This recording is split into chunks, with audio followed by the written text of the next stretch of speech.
네. 네, 대변인님, JTBC 이승환입니다. 오늘 청년 정책과 관련해서 또 군에 대한 얘기도 좀 하셨는데요. 최근 군에서 여러 가지 사고가 잇따르고 있는 만큼 혹시 대통령께서 군인들에 대한 좀 안타까운 사고에 대한 얘기를 하셨거나 또는 좀 처우 개선이나 이런 대책들에 대해서 언급하신 바가 있는지 궁금합니다. 아까 제가 말씀드린 군대를 기술적으로 정예화하고 좋은 일자리를 만든다라고 하는 게 좀 연관돼서 나온 이야기인데요. 그래서 사실 대통령께서 공개된 자리에서도 여러 번 말씀하신 바도 사실은 있습니다. 군대에 가서 단지 복역을 죄송합니다. 복역은 뭐죠? 복무 죄송합니다.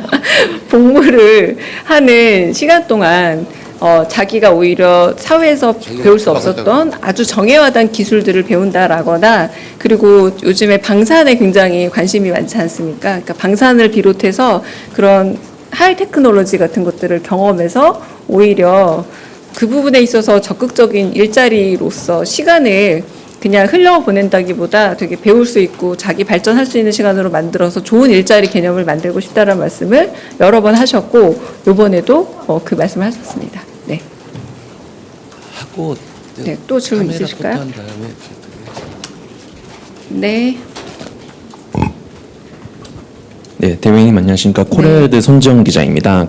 오늘 브리핑 방금 시작하기 전에 이제 네. 서면으로 나온 그 브리핑 중에 이재명 대통령 ETF 투자 성적표 네. 공개가 되지 않았습니까? 그래서 이제 그런 이 수익률이 얼마인지, 그리고 그동안 얼마나 투자를 했으며 앞으로 얼마나 투자할 것인지 그런 부분에 대해서 공개를 해주셨는데, 이제 이런 성적표 어떤 투자를 어떻게 하겠다 이렇게 공개를 한다는 것 자체가 이제 우리 주식시장이 이제 코리아 디스카운트가 없다, 괜찮다, 그래서 주식 투자를 독려한다라는 측면에서는 긍정적일 수도 있지만, 이게 밴드웨건 효과라고 할까요? 이제 아무래도 주식이라는 것 자체가 좀 위험성이 여전히 있는 자산이다 보니 뭐 나중에 하락 요인이 발생할 수도 있지 않습니까? 그래서 그런 요인이 있음에도 불구하고 좀 투자를 독려한다는 것 자체에 대한 좀 우려가 있을 수도 있을 것 같아서, 이 부분에 대해서 좀 어떻게 해서 이 공개를 하게 된 것인지를 좀 여쭙겠습니다.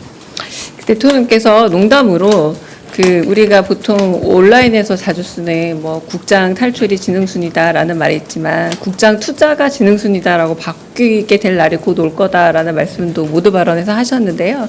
요건 좀 전문가들의 말을 좀 인용을 하자면, 아까 오신 분들도 여러 가지 삼저 요인이 되려 우리나라에선 85년 이후로 40년 만에 한국장의 호황이 되는 상황이라고 예측을 좀 전문가께서 예측을 하셨습니다.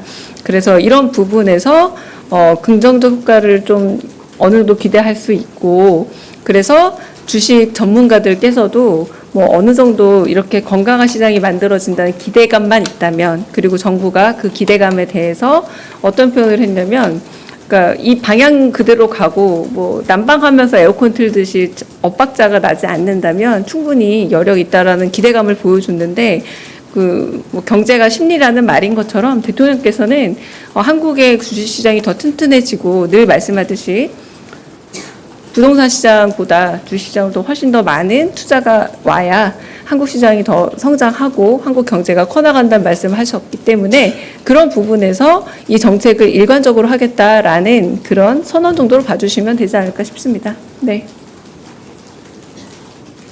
또 질문 있으실까요?